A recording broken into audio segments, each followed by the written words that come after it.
আমার কাছে মনে হয়েছে এই যাবৎকালীন ইরান, আমেরিকা বা ইসরায়েল এই ত্রিমুখী লড়াইয়ে একদিনে সর্বোচ্চ পরিমাণ অর্থনৈতিক ক্ষয়ক্ষতির শিকার হয়েছে আমেরিকা ইরানের মাধ্যমে। আর ইরানের জন্য এটা গোল্ডেন অ্যাচিভমেন্ট।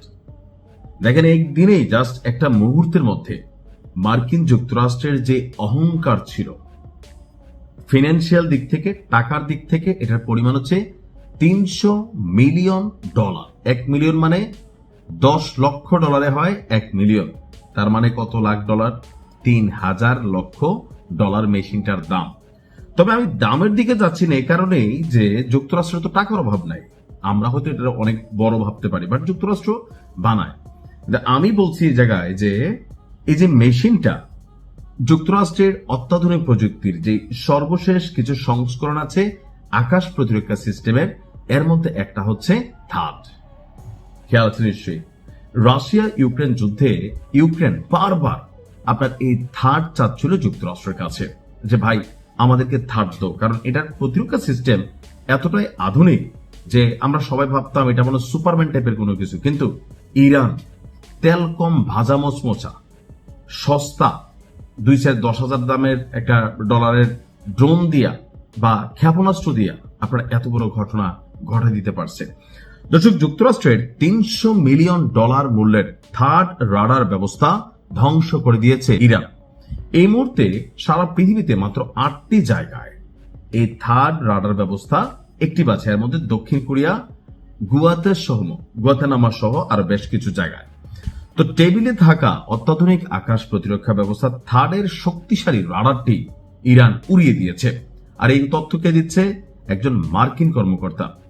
জর্ডানের মুয়াফাক সাউথি বিমান ঘাটে অবস্থানরত $300 মিলিয়ন মূল্যের এই ANTPY রাডারটি ধ্বংস হওয়ায় মধ্যপ্রাচ্যে যুক্তরাষ্ট্রের যেই ক্ষেপণাস্ত্র প্রতিরক্ষার সক্ষমতা সেটা চ্যালেঞ্জের মুখে পড়েছে। স্যাটেলাইট চিত্র বিশ্লেষণের মাধ্যমে সম্প্রতি এই ক্ষয়ক্ষতির তথ্য সামনে এসেছে। অর্থাৎ মধ্যপ্রাচ্যে আমেরিকা যে তাদের এই থার্ডকে আকাশচুম্বী জনপ্রিয়তা দিয়ে বেছে যে ভাই আমাদেরটার উপরে নাই, আর আরবি শেখেরা, শায়করা বা ধরেন কি বলা হয় আপনাদের ভাষায়, তো এরাই যে বিলিয়নস অফ ডলার খরচ করে এগুলা কিনে, এখন দেখেন এগুলার কার্যকারিতা কি ইরানি পোতাই দিছে। তো তার মানে ইরান কতটুকু ডেভেলপ করছে ক্ষেপণাস্ত্র বা সামরিক বিজ্ঞানে, আপনি জাস্ট এখান থেকে একটা আইডিয়া নেন। বলা হচ্ছে যে গবেষণা সংস্থা foundation for defence of democracies তাদের বক্তব্য অনুযায়ী জর্ডানে 2টি ইরানি হামলার খবর পাওয়া গেছে।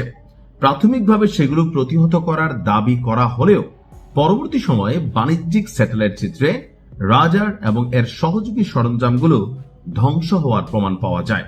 সামরিক বিশ্লেষকদের মতে থার্ড রাডারের উপর এই সফল আঘাত ইরানের অন্যতম বড় সামরিক সাফল্য হিসাবেই আপনার সামনে এসেছে। আমি এই জায়গাটাতে অহংকার করছি, টাকার মূল্যে যায়নি যে ইরান কোন জায়গায় ভাই টাচ করছে।